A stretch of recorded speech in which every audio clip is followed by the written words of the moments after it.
Hello दोस्तों, आज हम लोग जानेंगे अकारण वध के बारे में। मेरा नाम संतोष चौधरी है और आप देख रहे हैं मेरा यूट्यूब चैनल। सबसे पहले मैं आपको धन्यवाद देना चाहूँगा कि आप मेरा यूट्यूब चैनल देख रहे हैं और आशा करता हूँ कि आप बहुत बढ़िया हैं, स्वस्थ हैं और आनंदित हैं। तो जैसा कि हमने देखा था कि पहले के वीडियो में हमने बहुत बार एक शब्द का उल्लेख किया था, अकारण वध।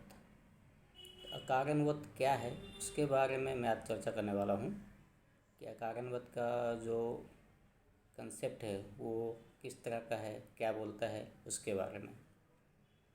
तो हम लोग शुरुआत करते हैं।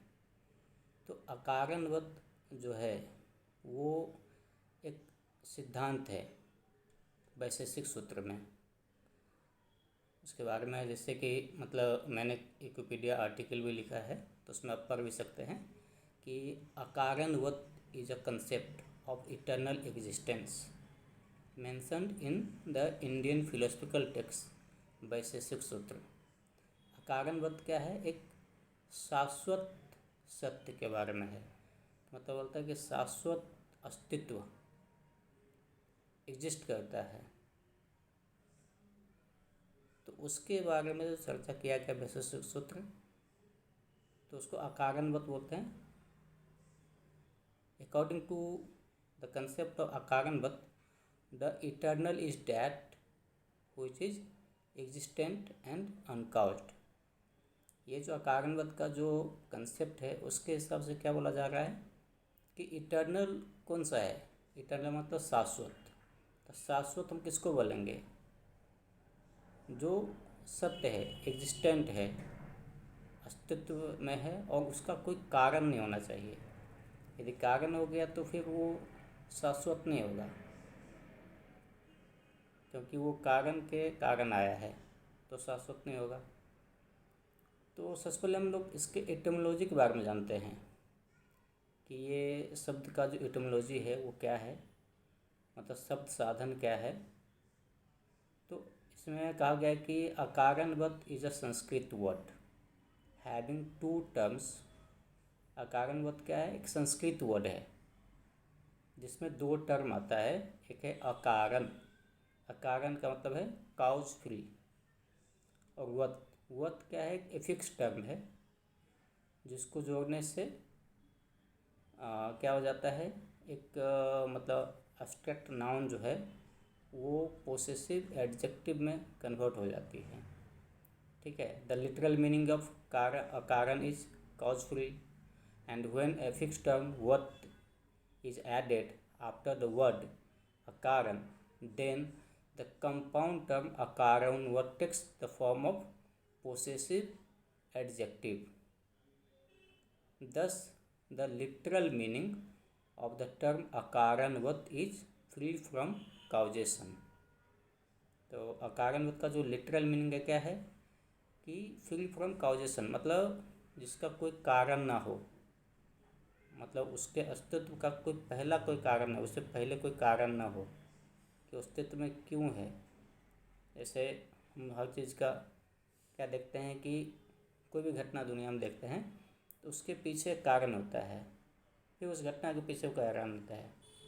तो ये प्रिंसिपल ऑफ काउजिलिटी होता है, फिजिक्स में भी आता है प्रिंसिपल ऑफ काउजिलिटी। मतलब उस सिद्धांत के हिसाब से कि दुनिया में जो है हर घटना का कोई न कोई कारण है।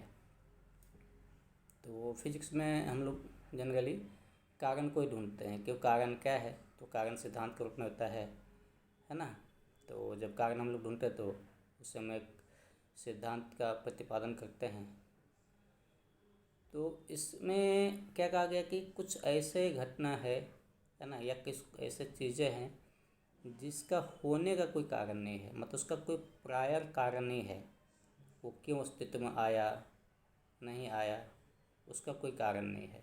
अस्तित्व में है, सदा से है, अनंत से है और अनंत तक रहेगा। तो यहाँ पर एक चीज़ हम लोग क्या देखते हैं कि ये जो अकारण वध का जो कंसेप्ट है, जो प्रिंसिपल है, उसके हिसाब से मतलब वैशेषिक सूत्र कहना चाह रहा है कि दुनिया का कोई शुरुआत या एंड जो हम लोग बोलते हैं तो वो मतलब इसमें नहीं आता है, क्योंकि शुरुआत का मतलब हो जाएगा क्या, जब कुछ नहीं हो। तो यहाँ पर तो बोल रहा है कि कुछ ना कुछ तो है जो अकारण एग्जिस्ट करता है, एनी टाइम एग्जिस्ट करता है, उसका कोई नाश नहीं होता है ना। तो उसके बारे में थोड़ा सा हम लोग डिस्कशन देखते हैं कि क्या बोलता है। द कंसेप्ट ऑफ अकारणवत is mentioned in the 4th chapter of text Vaisheshika Sutra. ये कहाँ पर मेंशन किया गया है, तो वैशेषिक सूत्र का जो 4था चैप्टर है उसमें मंत्र आता है, मतलब मंत्र को वहाँ पर सूत्र कहा गया है। सूत्र जैसे फार्मूला हम लोग बोलते हैं, तो फार्मूला से हम लोग पता करते हैं कि क्या मतलब फार्मूला कुछ फिट करते हैं तो हमें पता चलता है आगे का इन्फॉर्मेशन के बारे में।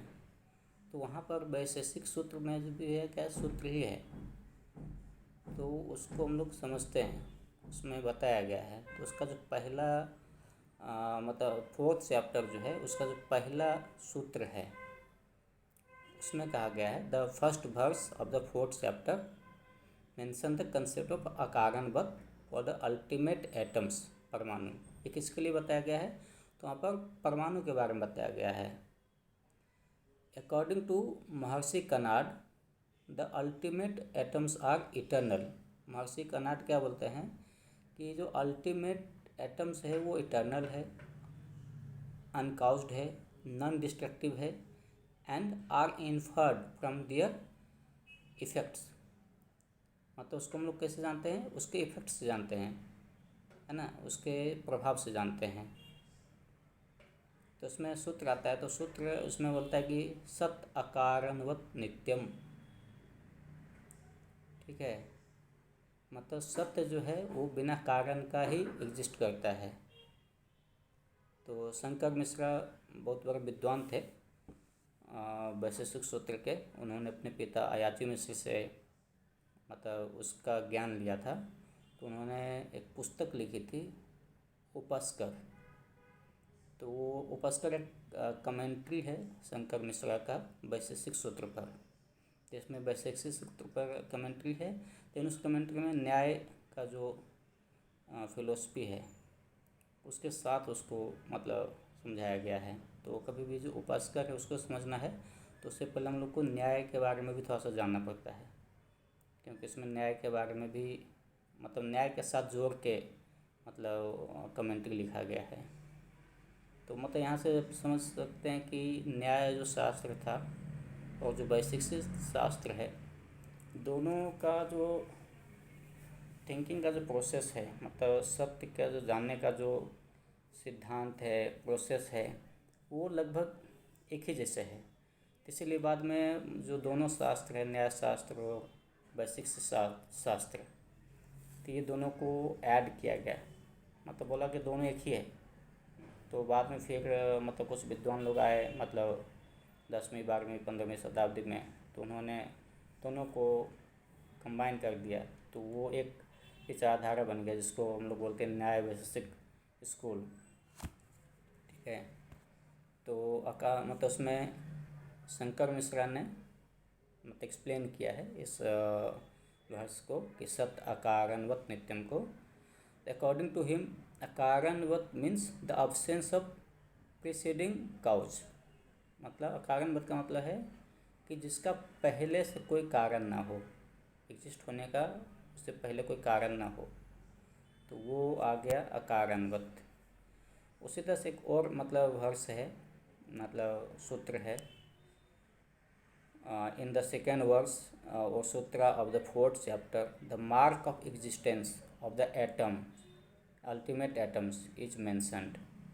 अब इसमें बोला गया कि क्या मतलब अल्टीमेट एटम जो है वो अकारणवत एग्जिस्ट करता है। और दूसरा सूत्र में कहा गया कि तस्य कार्यलिंगम, इसमें कि अल्टीमेट एटम एग्जिस्ट करता है ये कैसे पता चलेगा, क्योंकि एक्चुअली में जो अल्टीमेट एटम के बारे में कहा गया है उसको तो हम डायरेक्ट परसीव ही नहीं कर सकते हैं, समझ ही नहीं सकते हैं। वो सबसे छोटा है, इंडिस्ट्रक्टिबल है, तो उसको तो खुले आँख से या कान से हमारा जो सेंस ऑर्गन है उसको किसी सेंस ऑर्गन से हम लोग अल्टीमेट एटम को तो जान ही नहीं सकते हैं। तो उन्होंने दूसरे सूत्र में क्या बोला कि तस्य कार्यलिंगम, मतलब the mark of existence of the ultimate atom is mentioned. इसमें मतलब मेंशन किया है, तो इसमें क्या कहता है कि अकॉर्डिंग टू द सेकेंड सूत्र of fourth chapter the mark of the ultimate atom is inferred from there effects. मतलब अल्टीमेट एटम एग्जिस्ट करता है, उसको हम लोग कैसे समझेंगे? तो बोलता है कि उसको हम लोग समझेंगे उसके प्रभाव से। ये दुनिया एग्जिस्ट करती है ना, तो जो अल्टीमेट एटम का जो प्रभाव है उससे ही हम उसकी एग्जिस्टेंस को समझ सकते हैं। मतलब डायरेक्ट हम उसको परसीव नहीं कर सकते हैं अपने आई के थ्रू, अपने ईयर के थ्रू, या मतलब हमारे जो पांचों ज्ञानेंद्रिय हैं उस ज्ञानेंद्रिय से हम उसको डायरेक्ट नहीं समझ सकते हैं अल्टीमेट एटम के बारे में। तो ये बुद्धि से ही समझा सकता है। तो ये जो है ये बेसिकली इसमें बताया गया। यही अकारणवत का जो सिद्धांत है वो है कि इसमें दो सूत्र है। सत्य अकारणवत नित्यम, मतलब सत्य जो है वो बिना कारण का ही एग्जिस्ट करता है ना। सत्य वो है जो बिना कारण का एग्जिस्ट करता हो। और दूसरा में क्या कहा गया है कि तस्य कार्य लिंगम, मतलब जो अल्टीमेट एटम है जो अकारणवत एग्जिस्ट करता है उसको हम लोग समझेंगे कैसे? तो उसको समझेंगे उसके इफ़ेक्ट से। तो ये बेसिकली अकारणवत का सिद्धांत है। आई होप आपको समझ में आया होगा। आगे हम फिर से कोई नया वीडियो लेकर आएंगे, तब तक के लिए दीजिए विदा। थैंक यू, और हमारे चैनल को सब्सक्राइब कीजिए।